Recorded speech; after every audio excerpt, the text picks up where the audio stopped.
In terms of the actual failure of diplomatic efforts to resolve the Syrian crisis, the threat of a direct armed conflict between Russia and the United States is becoming more and more of a reality.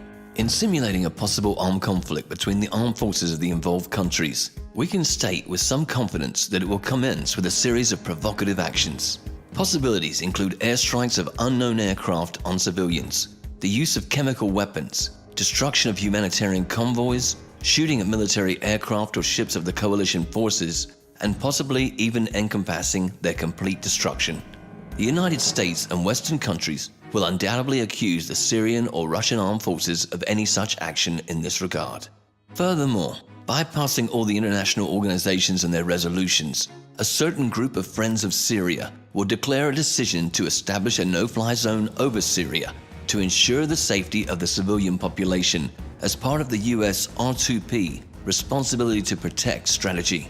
After a repeated provocative episode, for example, the use of chemical weapons, there will be an announcement for the beginning of a full-scale military operation against the criminal regime and its ally.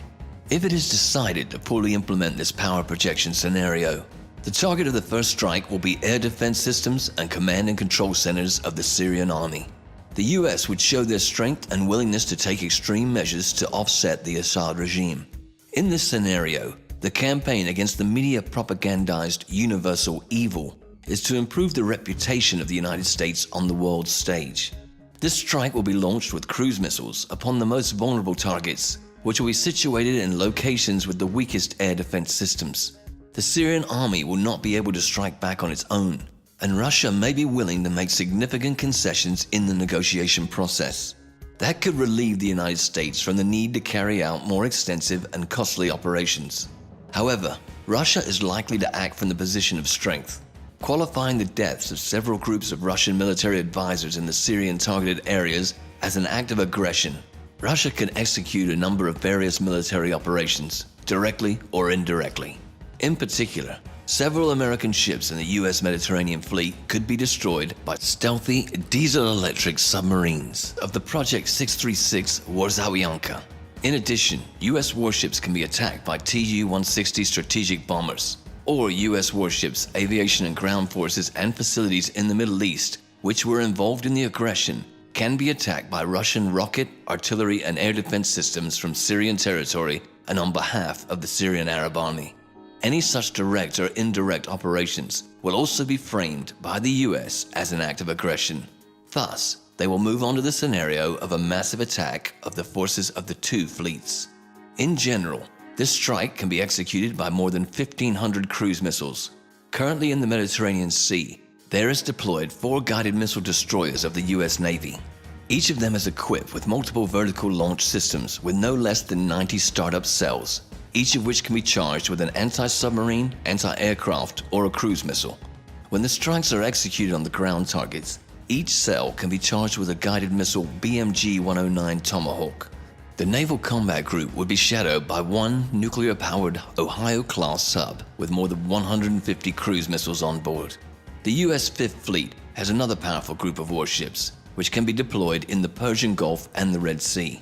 Currently, in addition to the aircraft carrier USS Dwight D. Eisenhower CVN-69, it is composed of 4 guided missile destroyers and 2 guided missile cruisers.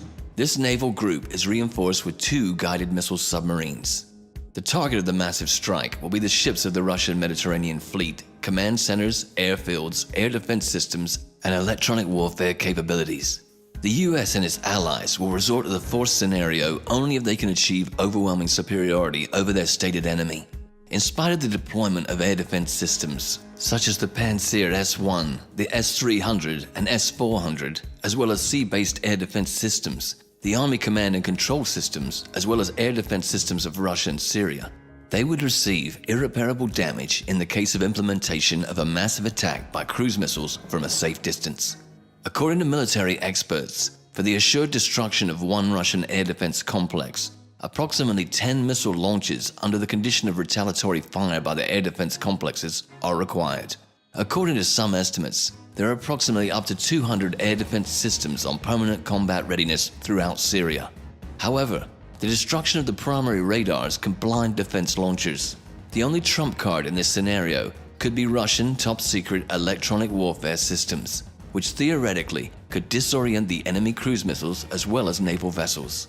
If this does not happen, it is unlikely that Russia will retaliate by means of conventional weapons. It may be sufficient in 1 hour of operation to eliminate the threat to the United States and its allies' air forces. In this situation, Russia will be faced with a choice: to abandon Syria, leaving it at the mercy of warring factions, or to respond with a tactical nuclear attack. The US calculation would be conducted based upon the premise that Russia in this situation would not dare to take such a step. In this case, the United States and its allies do not use nuclear weapons and do not specifically pose a threat to the existence of the Russian state. Although, that point could be debated considering the US is continually imposing itself upon Russia's borders and has continually played the actual role of aggressor since the beginning of the new Cold War. Meanwhile, taking into account the approximate flight time of cruise missiles to the target, the military and political Russian leadership will have enough time to estimate the scale of the attack and resort to a predetermined response plan. The main Russian counterstrike would be executed upon the elements of the missile defense systems in Europe. At the same time, the concentrated forces of the 5th and 6th Fleets will be entirely destroyed by the X-102 missiles from Tu-160 bombers. The US and its allies, in their turn, will try to launch a retaliatory nuclear strike on the territory of the Russian Federation. Thus, the final step will be a strategic nuclear exchange. However, we must also consider a more likely scenario that involves maintaining military parity in the Syria region. The conflicting parties may continue negotiations, gradually developing successes on various fronts. After the capture of Mosul and Raqqa, the US coalition forces will attempt to gain control over as much Syrian territory as possible. After the capture of Aleppo, Russia will also move to the center of the country. Thus, Syria will be divided into spheres of influence similar to post-war Germany. The parties will then begin long-term political negotiations on forming a national unity government and resolve the status of Kurdish autonomy. No matter how the situation develops, Russia will continue to ensure the rise to power of a loyal government that is representative of the Syrian people, as well as being a staunch ally and thus retaining the Russian naval base in Syria. The recent win by Donald Trump in the US presidential election likely contributes to this peaceful scenario.